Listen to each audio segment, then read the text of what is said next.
Bonjour, bienvenue sur ce tuto photophile. Aujourd'hui, on s'intéresse aux photos ratées. Une des premières erreurs qu'on fait quand on utilise Photoshop, c'est de croire qu'on peut récupérer n'importe quelle photo et qu'on va pouvoir transformer une photo manifestement ratée en un chef-d'œuvre. Généralement, ce n'est pas le cas, je dirais même que ce n'est jamais le cas en fait. Premier problème, par exemple, sur une image, elle est floue, votre sujet est flou. Là, c'est le cas, par exemple, pour cet oiseau qui grimpait le long d'un arbre. Voilà. Alors l'oiseau lui-même, pour ceux que ça intéresse, s'appelle un grain pro brun. Et vous voyez que mon grain pro, il est complètement flou. Ici, je suis nette sur la mousse.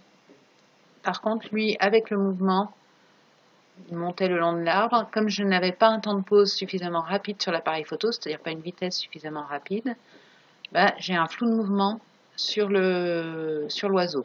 En prime de ça, si je regarde à côté, vous voyez, j'ai aussi un décalage de la mise au point. C'est-à-dire que je suis en arrière, en fait j'ai fait ma mise au point ici, sur la mousse, au lieu de la faire déjà sur l'oiseau.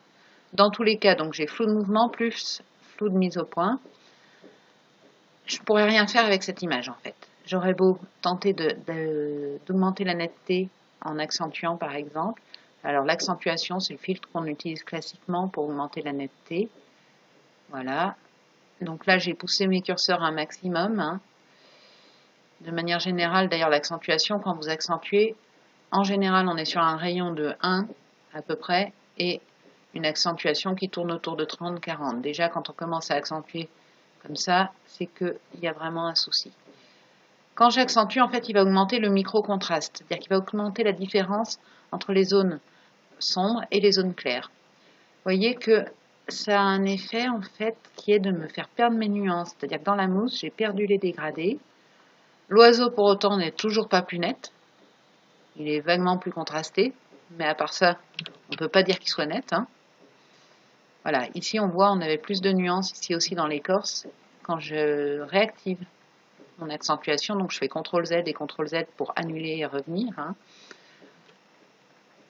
En fait, ça n'a rien changé à mon problème de base, qui est que mon sujet est flou. J'annule mon accentuation.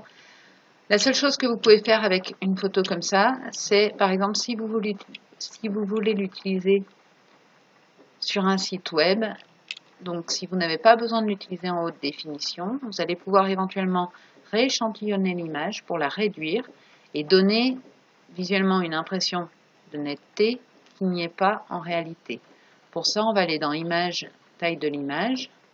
Actuellement, voilà, c'est une photo donc brute de l'appareil, elle fait 4928 pixels par 3264.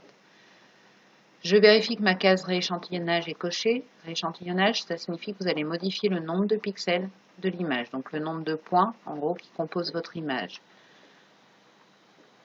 Ici, je suis en pixels et je vais mettre 500 pixels qui correspond à une illustration pour un site web. Voilà. L'image apparaît toute petite, c'est normal, puisque je suis du coup à 25% en termes de zoom.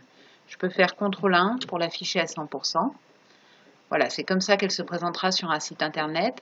Et vous voyez qu'à cette taille-là, on pourrait croire que mon oiseau est net. C'est à peu près tout ce que vous pourrez faire avec une image qui est floue au départ. Quand elle est floue, il faut reprendre votre appareil photo et retourner la faire quand vous pouvez évidemment. Et sinon, il faut la mettre à la corbeille. Voilà, on continuera avec d'autres erreurs sur un autre tuto. Par exemple, quand vous voulez supprimer des choses qui ne peuvent pas être supprimées, ou quand vous souhaitez récupérer une photo manifestement très fade, ou encore quand vous avez une image beaucoup trop contrastée avec des blancs bouchés et des noirs cramés. Je vous montre tout ça dans un prochain tuto. À bientôt!